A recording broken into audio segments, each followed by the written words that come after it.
This is the App Smashing and Chrome Smashing Technology Tuesday webinar. It's July 25th, 2017, and I am Mark Oakton, one of the coordinators with Instructional Design and Professional Learning Division. This presentation is part of the Clark County School District's Blend Ed and Digital Learning Initiative, which is a collaborative effort between various branches within the Instructional Design and Professional Learning Division. And those departments are the Online and Blended Learning Department, the Professional Development Education Department, the Technology Integration Program, and the Nevada Ready 21 program. And together we are working across the district with multiple entities to try to get online and blended learning into more and more of our classrooms.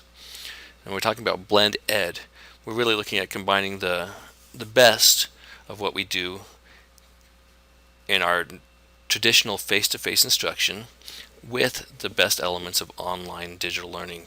And so in the Clark County School District, we don't talk so much about blended education, but we talk about our Blend Ed initiative. When we talk about Blend Ed, the district's Blend Ed initiative, we're really talking about three key components or elements, and that we like to call the CIA of learning. And these three elements are the digital curriculum, guided instruction, and authentic assessment. If you think about it, all classrooms are and always have been designed on this CIA, the curriculum, instruction, and assessment. You don't do any of them without the other, and they should really have an equal balance in every classroom. This does look a little bit different in the Blend Ed classroom. Remember that the Blend Ed classroom is a mix between face-to-face instruction and digital content. Now I'd like you to imagine for just a second a triple Venn diagram every day with these three elements in those three components of the triple Venn diagram. Every day we're somewhere within that Venn diagram. Some days we're more involved with the curriculum, other days we're focusing on assessment or instruction. But really the sweet spot that we're aiming for is where those three converge in the middle. With today's webinar talking about app smashing, we really are focusing primarily on that authentic assessment piece. So what is app smashing? According to Greg Klowick, I think I said his name right, I apologize if I did not, who first coined the phrase app smashing. It is the process of using multiple apps in conjunction with one another to complete a final task or project. In other words, app smashing is the process of using multiple apps to create projects or complete tasks. App smashing can provide your students with creative and inspired ways to showcase their learning and to allow you to assess their understanding and skills. Richard Wells from EdTech Teacher puts it as content created in one app is transferred to and enhanced by a second app and sometimes a third. Preferably, the final product is then published to the web. I had the chance to work in a conference with Naomi Harm about a year and a couple months ago, about 14 months ago, and she says that app smashing is a lot like baking.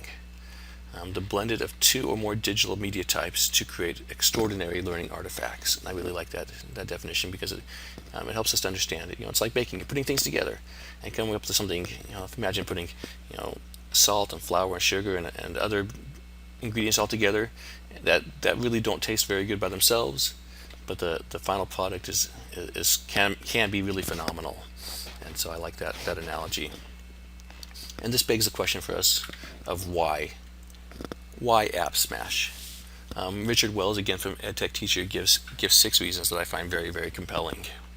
The first one is that it demands creative thinking on the part of our students. Second, it demands more from the technology. If we're talking about value for money or return on investment,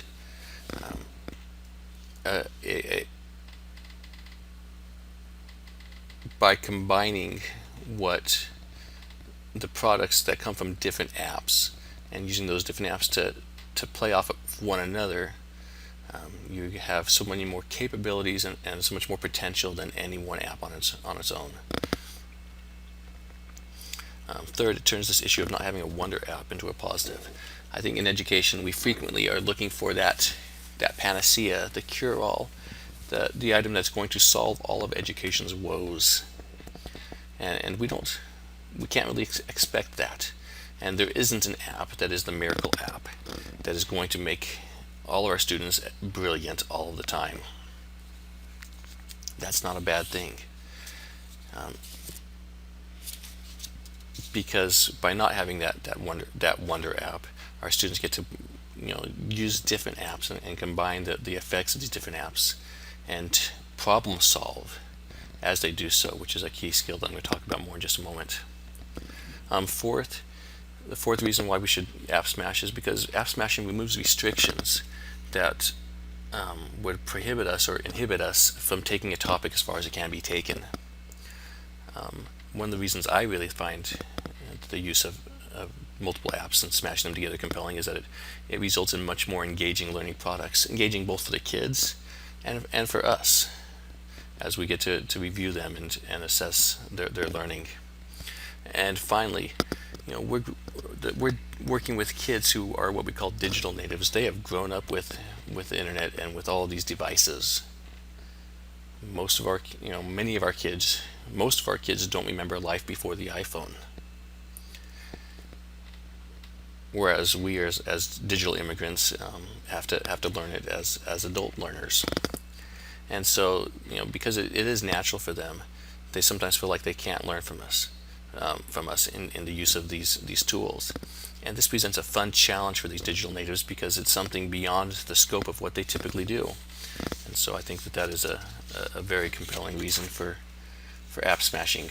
It's engaging and fun for them, and challenging. We're talking about helping them to go beyond just, if you think about the zone of proximal development, that they're able to reach beyond what they can do at the moment and grow and stretch, and that's when the learning takes place. As well, when we talk about why we should do some app smashing, it's important to remember the 4 C's of 21st century learning: the communication, collaboration, critical thinking, and problem solving, and creativity. And these are really important skills that our students need to develop. When we think about communication and collaboration, we think, hey, our kids should know how to do these. They talk to each other all the time, and they're always texting each other. Yes, but that's not really quality communication and collaboration. I wouldn't quite call it skilled. Quantity and quality are not necessarily the same thing.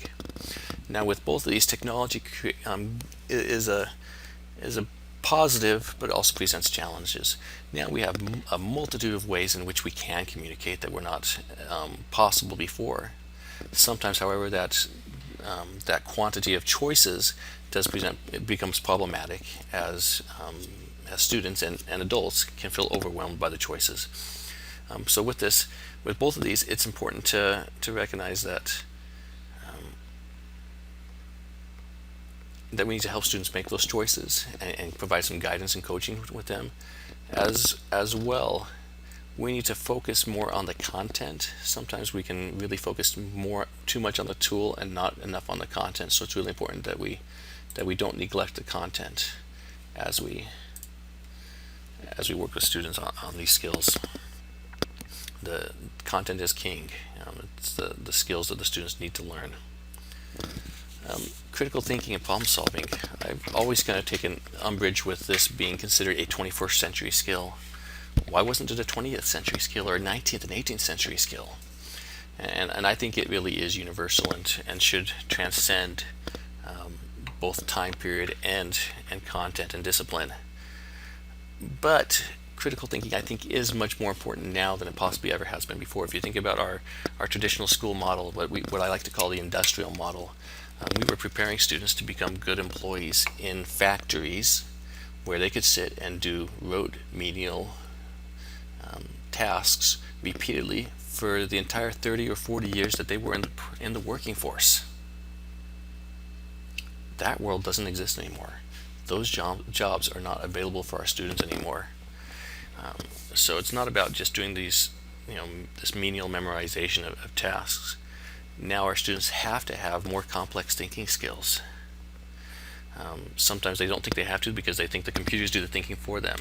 And I think most of us are familiar with the phrase garbage in, garbage out. Our students need to be able to think critically about what they're putting into the device or the computer, as well as critically think about the result and make decisions about whether or not that result is accurate. And finally, when we talk about creativity, we're really talking about new approaches to get things done. We're talking about how students can be innovative and inventive The 21st century is it's a fun time to be creative thanks to technology. We still have those traditional ways of being creative. We still have the students who are musically gifted and can create beautiful and wonderful works of music, or the people who are artistic and have that talent that I sure wish that I had, and can create beautiful, aesthetically pleasing works of art. They can still do that. Now, though, we have some new options. We can animate that piece of art. We can create music electronically and not even have to know have that foundation of musical theory, but we can still create something that is pleasing to the ear and which can convey complex ideas without necessarily having those background skills. And so I think that's really important. So we have to remember these 4 C's. If we want to talk a little bit about the philosophy behind technology integration, there's some important elements here that we should consider when we are talking about app smashing.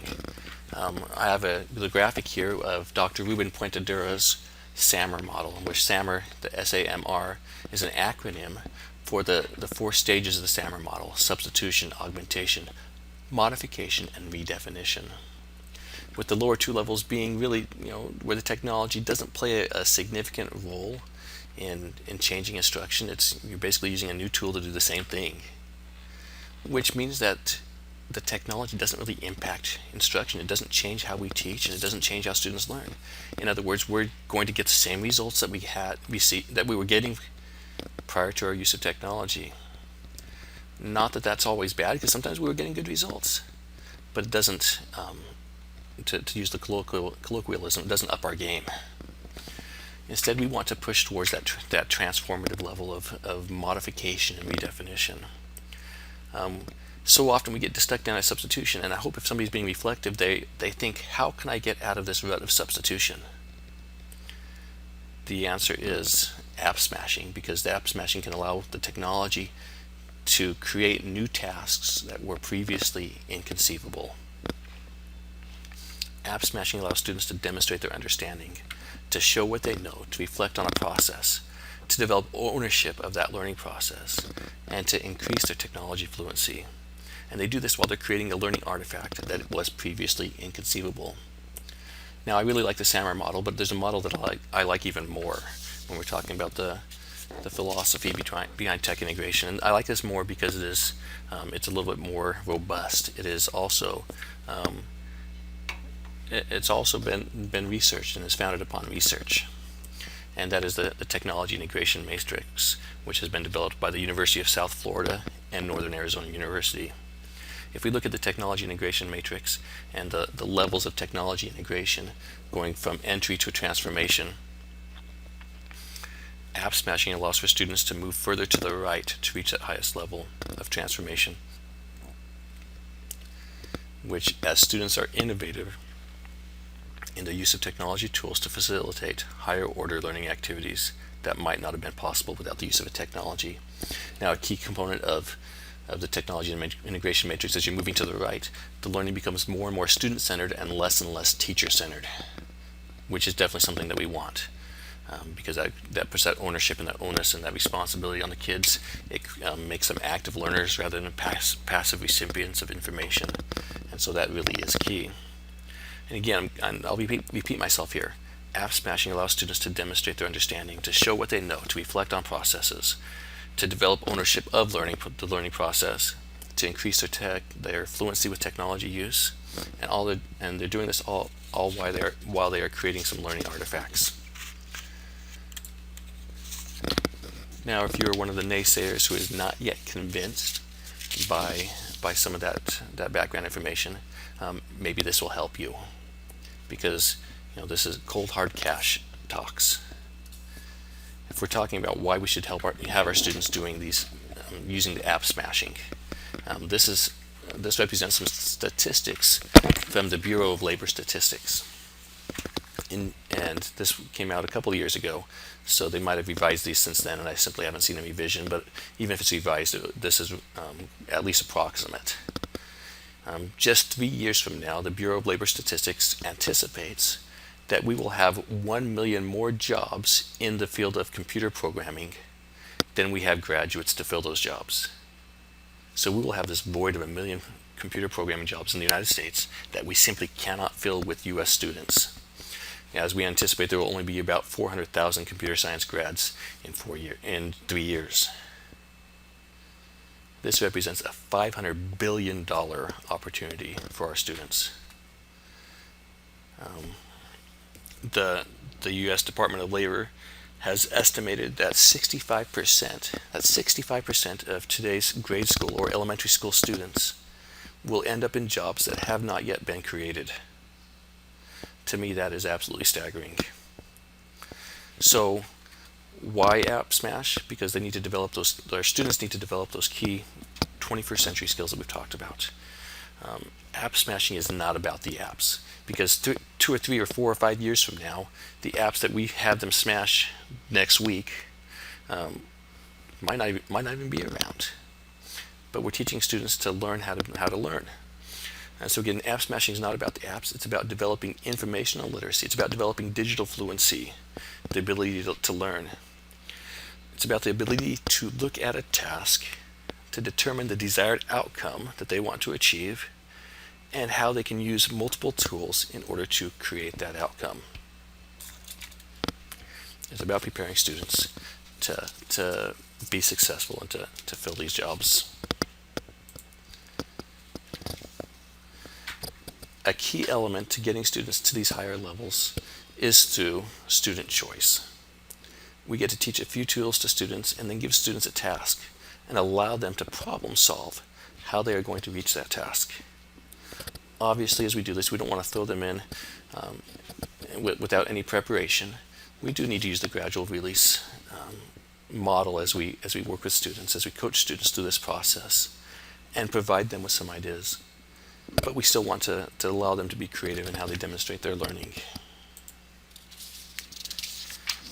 And finally, I know I've talked for a long time without any practical information. This is all really philosophical. But we want to have our students remix. Right now, our students spend a lot of time as consumers of media and consumers of information.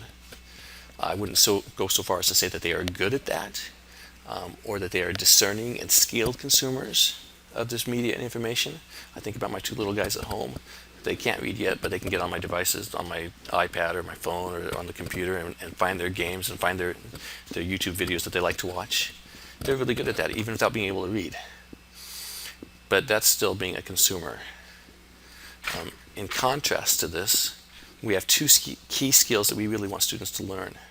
And those are, first, to become able curators of content, to be able to look at content and evaluate it and discern what is quality and what is not quality, and be able to justify and explain why, and to be able to archive and access that information as needed.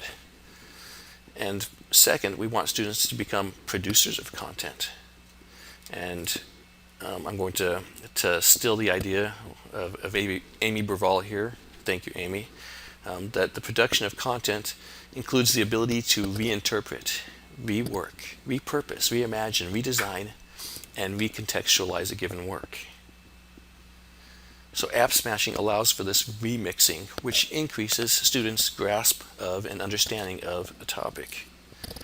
In other words, it's not just okay. It's a skill that we want students to be able to mash up, critique, and to even parody the creative work of others. And one way, this is something that we do naturally as adults as we use social media. Think about all of the memes that you see posted on Facebook or Twitter or whatever social media you might use. Okay? This repurposing of ideas, as we see in memes, really does lead to information literacy. What's important is not the celebrity or the politician or our favorite, whomever it might be that we use, but what's important is the transfer and the synthesis of ideas and concepts between and within different arenas of our lives. And so, it's a great skill that students need to have, and we need to have, and I think that we do it naturally, but we need to embrace it with students and have them start remixing ideas. So how do we repurpose and remix and teach our students to do so? First, we have to establish the appropriate classroom culture. You'll notice that in my webinars I try very hard to credit the sources of information because I believe that doing so honors them, whereas not giving credit is theft. Now I'd like you to imagine having your students taking the ideas of some of the great thinkers throughout history and remixing those ideas, applying them to the conditions of our modern world and our American culture and even our subcultures. And to me this is very, very inspiring. And so that's my little soapbox about remixing, and that can be done through app smashing. Alright, I've talked for a long time about some of the not so practical concepts involved with app smashing. Now I want to talk about some of the ways that we can smash apps. We're looking really at two different ecosystems here: the iOS or Apple or iPad ecosystem, and the Google or Chrome ecosystem. So I want to talk a little bit about each of these, and I'll do a little bit of demonstration with this. So here's some examples of apps that are available on the iPad. With these, the essential one is the camera roll, because that is really the hub. Everything is either pushed to or pulled from the camera roll. So that's that central storage location that we are going to push to and pull from. These are all tools that students can use. Most of these are free. Some of these have paid upgrades. Some of them are paid apps, but the ones I'm going to demonstrate today are just some free ones. Some ideas with the iPad. A lot of the app smashing does involve the use of video, because that's one of the real strengths of the iPad is video creation. So to create those primary or some secondary video clips, we can use apps like Telegami and Toontastic and Sock Puppets and Adobe Voice, which is now, it used to be called Adobe Voice, is now called Adobe Spark Video. We might want to create backdrops using the camera or Pic Collage or Comic Heads Light. We might want to blend different elements using a whiteboard app such as Explain Everything or Dosery or the green screen app by Doink.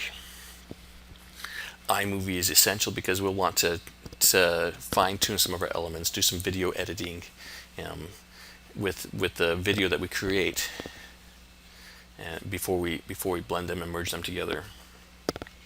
An important element with app smashing is it's not just left with the student, but it needs to be published. And sometimes we'll want to publish to the world, and that could be done through YouTube or Vimeo, or it could be done through something like ThingLink or Erasma, Padlet, or Book Creator. These all allow students to publish their work in a place where you as the teacher can access it, and any others, as we want to make our assessments authentic. I hate to break it to you teachers, but if you're the only ones looking at it, it's not authentic.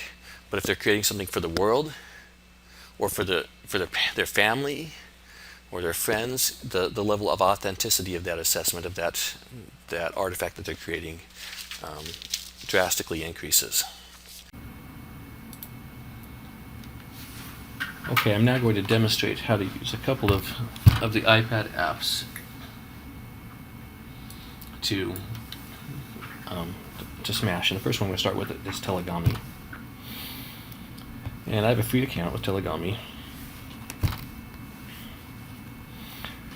But what it does is it creates a Gami, or a little avatar that you can use to explain some information, and you can actually have it so it will speak for you. And this is really good for the students who don't like to get up in front of class and talk. They can create this and then publish it, and it's them talking to their iPad rather than talking to the class. And for those students who are shy or reticent, it's really important.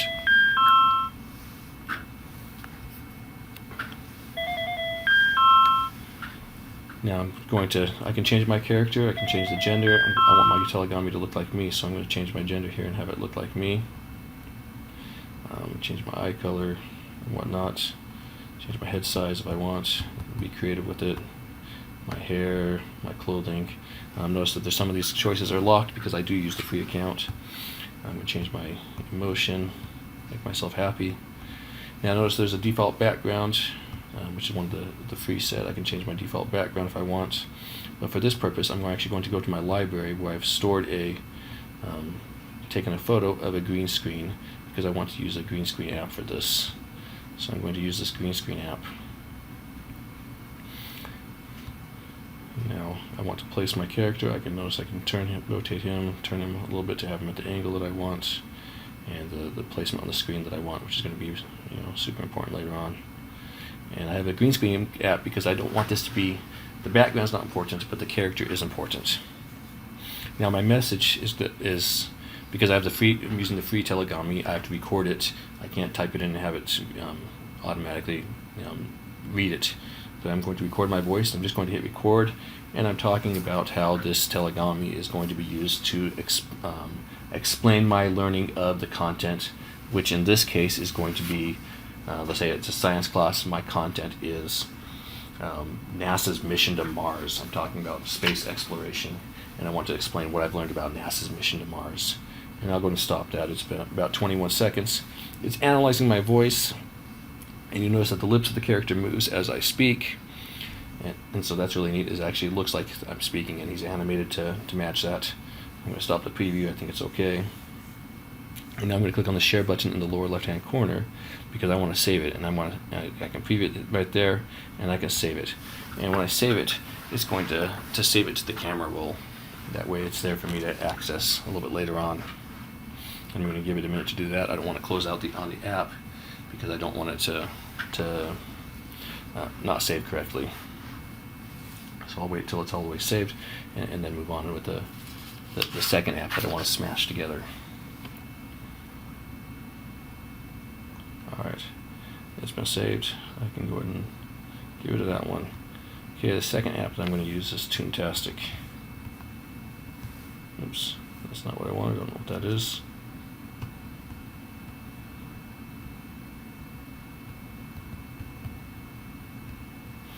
Okay. Now Toontastic, as it opens up, it has some video, some audio. I have my sound turned off here, muted, so you can't hear my audio because I don't want it to play in the recording. And it goes through some introduction material, and I'm going to create a new, by clicking the plus sign, create a new Toontastic.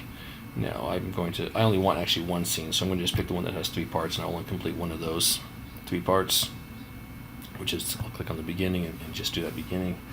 And what you can't hear is some audio as it's talking about how to use Toontastic.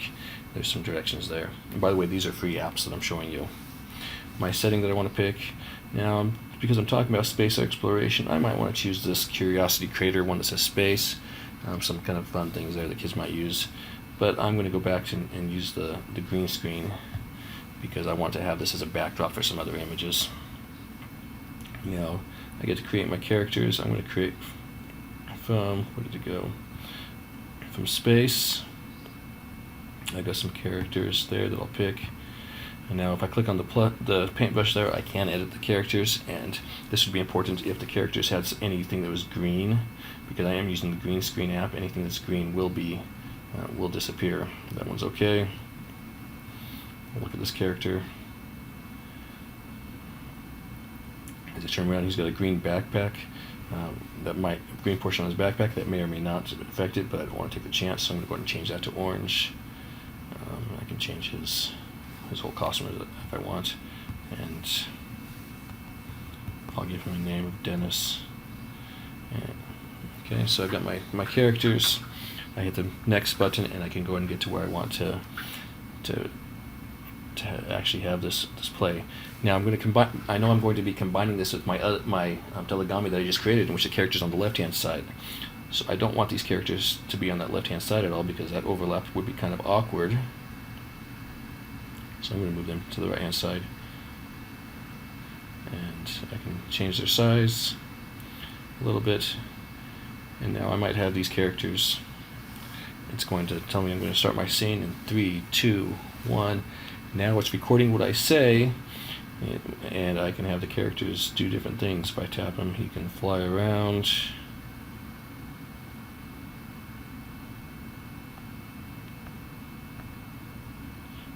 Okay, and he can do different things, and I can use both hands and have them do different things at the same time while I'm explaining why this is so important to NASA's mission to Mars. Obviously, I'm just messing around here. I'm not being serious about the content. But I click the stop button, and it's giving me a little demo of what they're doing. I'm going to skip the music. I don't want any music to be added in this case, and I'm going to hit finish. That way I don't have to create those other two scenes.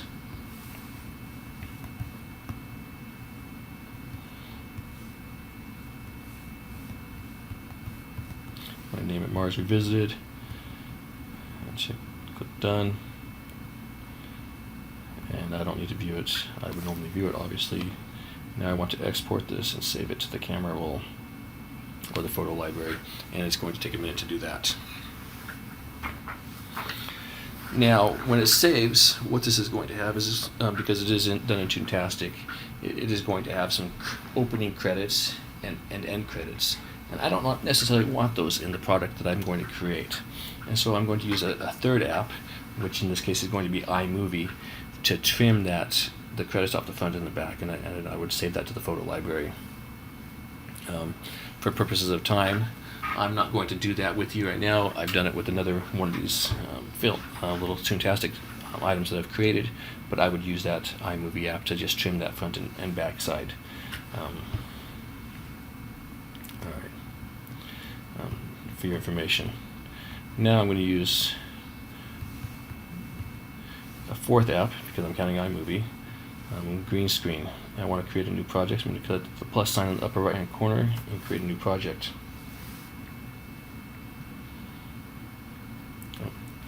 Actually, I'm going to come back to that.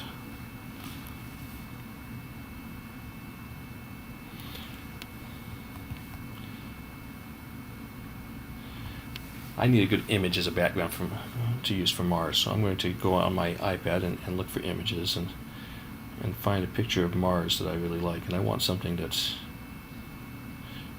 is transparent.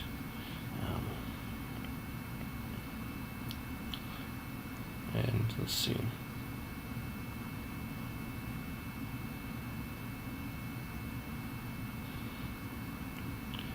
Let's say maybe I want,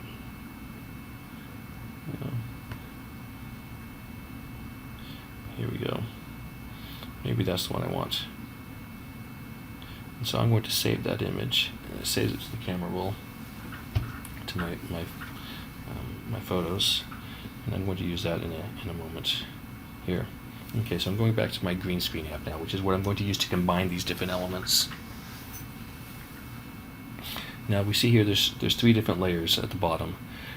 You want the layer that's in the back to be at the bottom layer, and then you work up from there. So the back layer, then the middle layer, and the top layer. So that back layer, I'm going to use that image by just clicking on image here. It's going to take me to my photo library, to my recently added, and I'm going to pick this one that you just watched me pull off the internet. Now I want to use some video on top of it. I'll go to recently added, and I'm going to pull a couple of video clips that I have created. That one will have some overlay between the, as I have characters on the left hand side with both of these, but that's okay because this isn't really an end product that we're looking at. And so we see that I have, my two videos. Again, I wouldn't do this I wouldn't want my students to do this where they have the characters overlapping like that, but I could have, and I would time it so that the characters are speaking at different times. So maybe, this Gami could actually be interacting with the space monkey from the two different tools, and I would not want those credits to be in there like that. And so there's things like that I could do to have students demonstrate their learning. And that's all done with it now. I've viewed my video and it's exactly how I want it. I'm going to click the save button in the middle, and it's going to export this again to my camera roll. And so I've been able to combine and merge multiple elements here. Now that's all fine and dandy. The last step, though, is for students to be able to publish this in some way. So here, save it to the camera roll. It was successful. Woohoo. Alright, then I'm done with that. The last thing is for students to demonstrate their learning, to publish it. And there's a number of ways they can do that. One of them that I want to show today is the app called Erasma, which is a augmented reality app, is the best way to describe it. and I'm already logged into my Aurasma here, so you don't see that process. But I'm going to click on the plus sign in the upper right hand corner, and for my classes I would probably create an account that they all submit their Aurasma under. And this takes me to my camera. Now I've already went out and printed out an image that I would like to use as my backdrop, which is a picture of the planet Mars that I've overlaid the Mars candy bar logo on top of. And because up in the top you see that the dot is flashing between the yellow and the red. It has to be in the yellow or the green to work. It won't work if it's in the red. So that image right now, and when I had just an image of the planet without the text on top, it wouldn't allow that. That was in the red. It was too generic. So here's a specific image. I'm going to use it.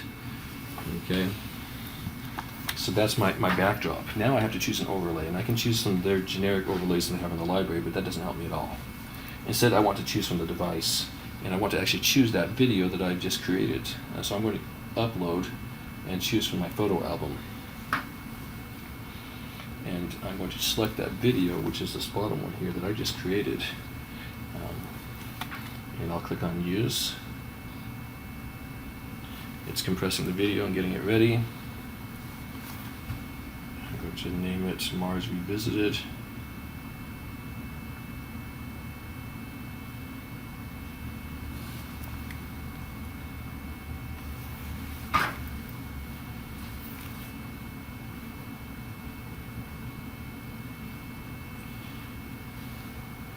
It looks like I lost you in the demo there, so you didn't see that whole process. I'll click the back button and walk through it real fast again. So I took my photo.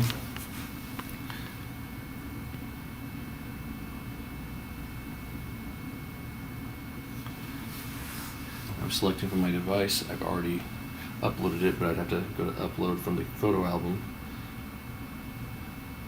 And so I've uploaded it. Now I just get to position where I want this. I can make it smaller or larger. Maybe I'll shrink it down and make the video here. And when I click on next, I'll title it again, because the first time I was just titling the video. Notice my settings here. I have it as part of my private auras. Again, if I was doing this with my class, I'd create a channel for my class to use. And I'd submit, and it is now, says it's done. In the bottom of my screen, you see this little image, almost like square, that's purple with the four corners in it. That takes me to my camera. So if I go to my camera, and this is augmented reality, so you see this in real time. If I hold this up against this image of Mars with the word, it automatically brings up that video. As soon as I move it away from it, the video disappears. But when I put it back on it, the video shows up. So your students could create these for you, and you could go around the room with your iPad and using Aurasma, look at each of these of what the students have created. And so it's just one way of having them demonstrate their learning using a variety of apps. Okay, so those are some of the ideas for using the Apple device, the iPad, the iOS device for app smashing. Additionally, the other ecosystem that we talk about is the Google or the Chrome device. Google Drive will work like Camera Roll. It is where you will store everything. It's here that you'll curate images and video into a Google Drive folder, and you can then smash them together. Again, think of the drive as your hub, where you push all content to and pull all content from. Some of the apps that you could use would be Canva for creating background images. Same thing with Slides, Haiku Deck, Pixabay, or drawings. You can use Google Docs can be integrated in a number of ways. ThingLink can be used for publishing that information. They're publishing your learning at the end. That's what I just demonstrated with. Well, I know I'll demonstrate a ThingLink here in just a moment. YouTube, again, for publishing your learning. Same thing with WeVideo for combining elements and publishing. Viewedit can be used for publishing. Screencastify, Jing, and Nimbus for combining elements. You can use Edpuzzle and Video Notes to import quizzes and reflections into video to allow for feedback by those viewing it. So I'm going to do another little app share here with a couple of ways that we can use some of the Google tools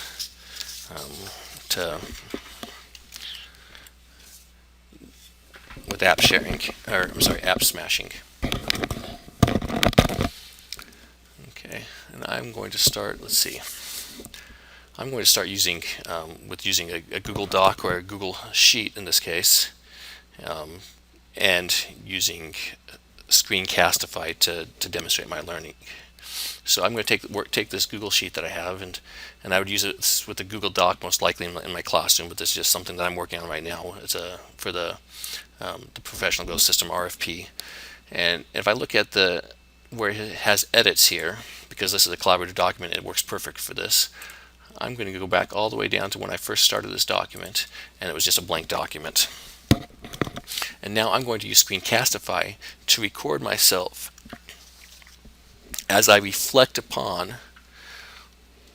the process of writing this document collaboratively with a couple of people from our office and from TIS. Where your students could do this to reflect upon their creation of maybe a group writing project or a group presentation. They can do a reflection the same way by using this, looking at the revision history of the document. So I'm going to, Screencastify is a Google Chrome extension that you can use. It's absolutely free. You can pay for upgrades to it, but I just use the free version like I do with everything else. So I'm going to click on Screencastify here. I'm already logged into it. I want to check my settings. I want to record the desktop. I'm going to use my microphone here. I'm not concerned about system audio, so I can keep that unchecked. I don't want to embed my webcam, that there's no reason for anyone to see me talking in this case, or to preview. I'm going to just click on Record Desktop. Now, what popped up on my other screen that you couldn't see was this. It's asking me because I do have two monitors, it asked me which screen I want to use. I'm going to choose screen 2, which is this one with the spreadsheet, and click on Share. It's counting down for me to start sharing, and now I can record myself talking about the editing process, how I started with this blank document and then slowly started adding elements. And notice the elements are highlighted as I add them, and I can talk about why I did what I did. I'm not going to do that for this case because I'm just walking you through the process, and honestly, you don't really care about the process that I have to create as I'm responding to the questions for this request for purchase of a Professional Go system, tracking system. Then I'd look at today, and it's like, oh, yesterday was all me doing the work, but now today I see that Rick over in TIS has made some adjustments and some corrections and some edits, and I can go through and talk about what he has done and how he is part of this collaborative process. Oh, then I look at today at 12:58 today that I was on the phone with Rick, and we were working on some of these changes together. And so you see that we walked through them and made some of these changes collaboratively together as we talked on the phone. And then I looked to see that just a few minutes ago my boss, Eric Scramstead, was on the phone and he made some revisions. And so I can go through and talk about that whole process, which is really important, allowing students to explain their thinking and their reasoning as their decision making as they go through the writing process. And it's really quick and easy that I can do. I'm going to click the stop sharing button, and it will bring up the Screencastify screen. And I see that in 1 minute and 25 seconds I went through this whole reflection process. Now our students I would hope they would take 3 or 4 minutes to talk about the reflection the process of writing a document, an essay or whatever it might be. But it gives that chance that they can explain their thinking, that metacognition, which is really, really very, very powerful. Now I look at this and I'm seeing that this is being uploaded to my Google Drive. And Google Drive is processing it, but it will be ready in just a moment. Okay, so that's the first thing that I'm going to use as I do a little bit of app smashing. There's my first tool. Second, I want to use Canva. I talked about Canva being good for background images. And so I've got my Canva account here. I'm already logged into it. And I can create a design very easily. I just click the Create a Design button in the upper left, and I choose the format, And if I click on elements, I can change the layout if I want. I'm not going to do that. My elements, I can add free photos. I can actually upload photos of my own. Let's see. So this is something about wolves, maybe. No, this looks like Mars. I'm going to choose that. It's the desert. It almost looks like Mars. So it'll be close enough just to be consistent with our theme that we've had thus far. And I can save that. I can title it and whatnot. Okay, I'm going to go back and use the design that I've already used today, one that pertains to our presentation today of app smashing. So it's a graphic of a hammer, and it says, "Have you ever wanted to smash your apps?" Kind of a play on words there. And so I want to use that image. I've already created it. I've got the text there that I want. I want to use this as a background for some information. I'm going to download it. It's going to download as a PDF. Okay, and so I click the download button, and it downloads that. Now I want to use that document, that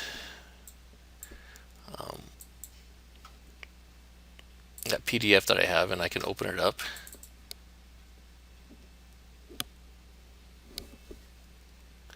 And I can actually convert it. I can just click Save As an image, and I'm going to convert it to a PNG image, which is just an image file. It's rather than a document file. So I can click on that and save it as a PNG, which I've already done. Okay, so I've used Canva as a second app now, and so I can close my Canva tabs here. I now want to use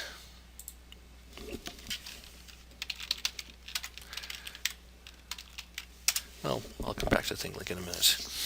Now I want to use Google Slides. And I'm going to use Google Slides to create a little video presentation. And I'm going to use Google Slides with Screencastify again, because Screencastify is such an easy to use app that automatically stores stuff in your Google Drive. I'm going to use create a green screen background on it, because that's going to be very important to what I'm doing here. And now I need to add an image. And obviously I would use an image that was relevant. For today's purposes, I'm just going to pick a random animated GIF just for the fun of it.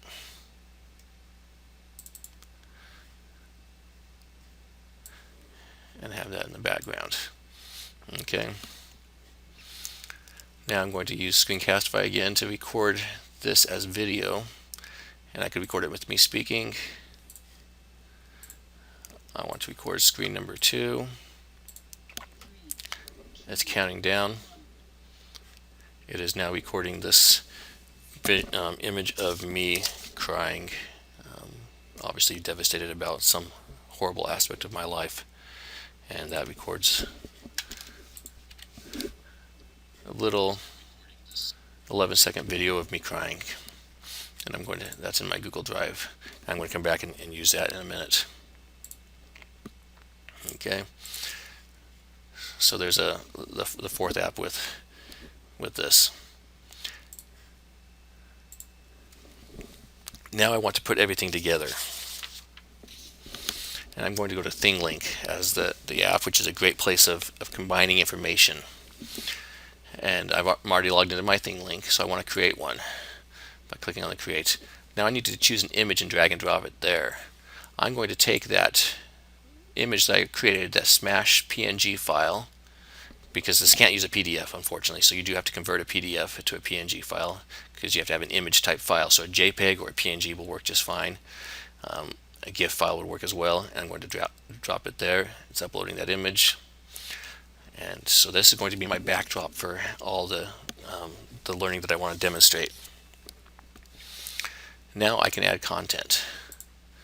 I've got a bunch of videos here. There's two that I just created in the last few minutes, and I want to get shareable links for both of those. I'm going to go to my sharing settings and make them both so that they can be viewed by anybody that has the link, rather than just people in the district. So I click on the More button, and anyone with the link can view it. I copy that link here, and I go back to my image, and I'm just going to call it App Smash as my title. Now when I click on this image, it gives me a little dot, and on the left hand side you see a place to paste in a link or an image address. So I'm going to paste in this video that I just created, which is the one where I was going through and documenting the process of writing. I'm going to add that and click Save. So there's one little video, and maybe I want to add another video. In this case, it's going to be the second video that I created. I need to get a shareable link for it. I want to turn the link sharing on and change the settings so that anyone with the link can view it. Otherwise it will not work properly inside of ThingLink. So here I'm going to paste that video. By the way, you can paste YouTube videos. This, we'll add something. Maybe you found a great YouTube video that expresses your learning. I'm going to pick one that I uploaded about a month ago, and I'm going to copy the link for that by clicking on Share, and I'm going to copy the link for that YouTube video and paste it in here as a third item to demonstrate my learning. And notice when I do that, it does automatically recognize that it's a YouTube video, and it works perfectly. And actually, whereas the videos in my Google Drive, it will open in a new window, the YouTube video will open right within this image. So that's really a cool element. Now maybe I want to embed a presentation or support. So I'm going to take a presentation that I've created. Let me just pick a random presentation here.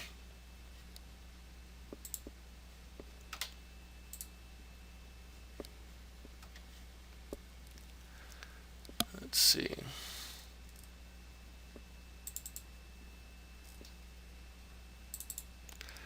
I'll pick a presentation from an old webinar.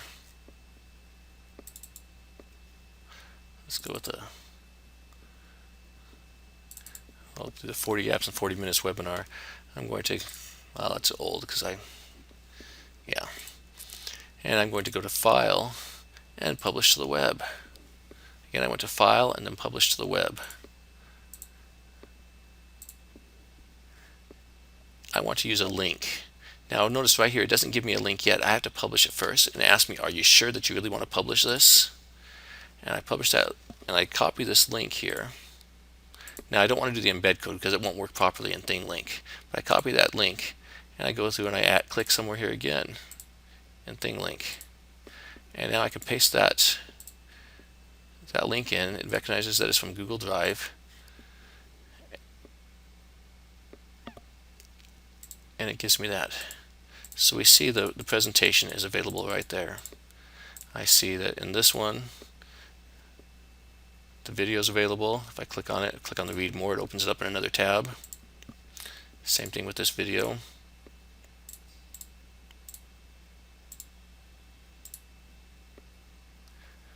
It'll open up in another tab.